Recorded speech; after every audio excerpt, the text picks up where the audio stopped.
tidak ada yang bisa menentukan seseorang penghuni surga atau penghuni neraka kecuali Allah Subhanahu wa taala.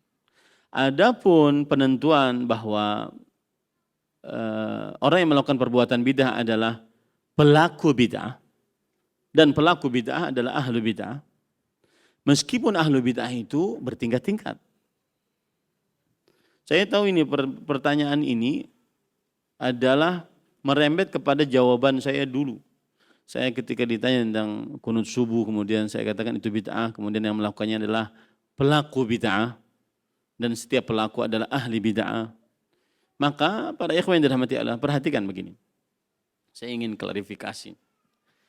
Jadi begini, sebagian ulama di dalam permasalahan-permasalahan fiqhiyah, ijtihadiyah, ada sebagian mereka yang mengatakan ini permasalahan adalah bid'ah. Ini permasalahan adalah sunnah. Jadi biasa saja. Kalau seandainya ada yang mengatakan ini bid'ah, ini sunnah. Memang terjadi demikian. Apakah kemudian kita menentukan si fulan penghuni neraka? Enggak. Kita membicarakan sebuah amaliyah. Sebuah amaliyah. Amaliyah, maka sebagian ulama berpendapat seperti mazhab Hanafi, kunut subuh adalah bid'ah. Mazhab Hambali, kunut subuh tidak disyariatkan. Mazhab Maliki, mazhab Syafi'i, kunut subuh adalah sunnah. Paham ini? Jadi terjadi permasalahan khilafiyah ijtihadiyah dalam permasalahan fikih ijtihadiyah biasa saja, bahkan sampai kepada vonis bid'ah dan tidak bid'ah. Contoh misalkan Imam Al-Albani rahimahullah dengan Imam Ibnu Baz rahimahullah mengatakan bahwa meletakkan tangan setelah ruku di dada, tangan kanan di atas tangan kiri di dada adalah bid'ah. Kemudian Imam Ibnu Baz rahimahullah ta'ala mengatakan tidak bid'ah, bahkan disunahkan. Apakah kemudian pendapat yang menyatakan itu bid'ah, kemudian dia menuduh itu adalah dia ahli bid'ah dan pasti neraka? Enggak ada ya. Ini permasalahan fikih ijtihadiyah. Ini permasalahan fikih ijtihadiyah. Bahkan tidak mengapa orang mengatakan ini bid'ah, ini sunnah, enggak jadi masalah. Tidak boleh kita memvonis orang menjadi penghuni neraka, penghuni surga, karena itu adalah hak prerogatif Allah Subhanahu wa ta'ala. Tapi dalam permasalahan fiqhiyah kita berhak untuk mengatakan ini adalah perkara yang tidak disyariatkan atau perbuatan bid'ah. Ini adalah perkara yang disyariatkan. Boleh saja kita katakan seperti itu. Dan itu tidak melazimkan kita mengatakan bahwa dia pasti neraka, enggak. Karena permasalahan ijtihadiyah, khilafiyah, ijtihadiyah. Paham maksud saya ya? Saya pernah kajian, saya masih ingat tuh, dan video saya viral. Ditanya di Roja kalau saya salah, tentang hukum kunut subuh. Maka saya katakan bid'ah. Lalu pelakunya bagaimana? Maka pelakunya adalah pelaku bid'ah. Kemudian, dan dia adalah ahli bid'ah. Nah, yang tidak dipahami di sini bahwa ahli bid'ah itu berarti harus neraka.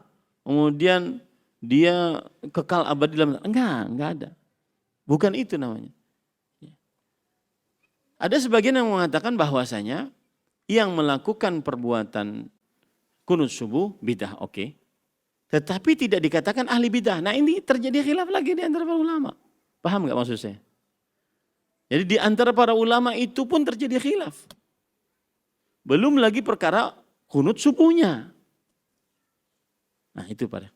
Kadang kita ini dituntut untuk toleransi dalam sebuah permasalahan fikih, tapi mereka tidak toleransi dalam permasalahan yang lain.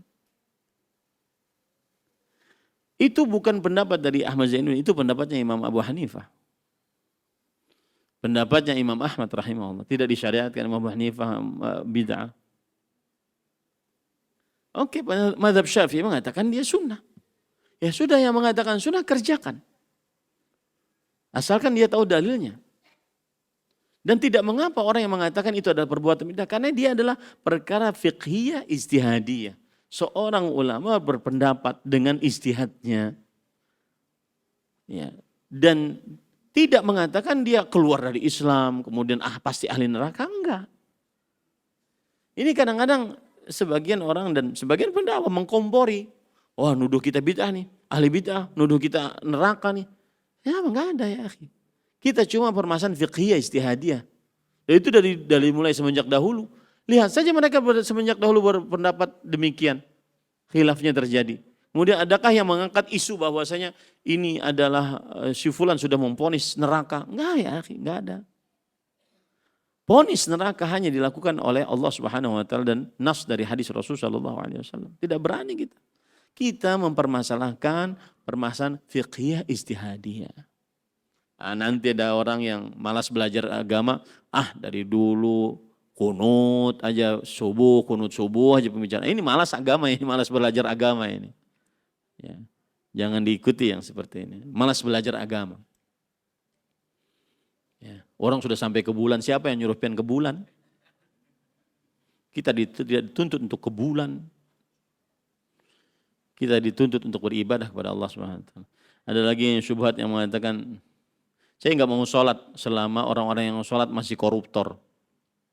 Ya akhi, tidak ada urusan kewajiban sholat dengan perilaku orang yang sholat. Itu cara membantahnya, enggak ada urusan. Sholat itu hukumnya tetap wajib meskipun perilaku orang-orang yang sholat menyimpang. Itu cara membantah paling mudah. Wallahu a'lam. Jadi para ikhwah, tidak boleh kita katakan si fulan ahlun nar. Tidak boleh, ini vonis terhadap seseorang. Tidak boleh. Ya. Karena yang berhak mengatakan seperti itu hanya Allah Subhanahu wa taala. Ada seorang mengatakan, wallahi la yaghfirullahu lak. Demi Allah, Allah tidak akan mengampuni engkau. Maka kata Allah Subhanahu wa taala, man dzalladzi yata'alla alayya? Siapa yang mendahului hukumku atasku? Enggak ada yang bisa menentukan si fulan neraka, si fulan surga, enggak ada. Cuma kadang-kadang tadi ada dasar Wahabi. Nah, itu adalah dua kata pamungkas orang yang tidak punya dalil. Dasar Wahabi. Nah, itu dua kata pamungkas untuk menjelekkan dakwah sunnah, dan dia akan bertanggung jawab kelak di hari kiamat. Bagaimana kita katakan dia neraka, kemudian kita sholat di belakangnya?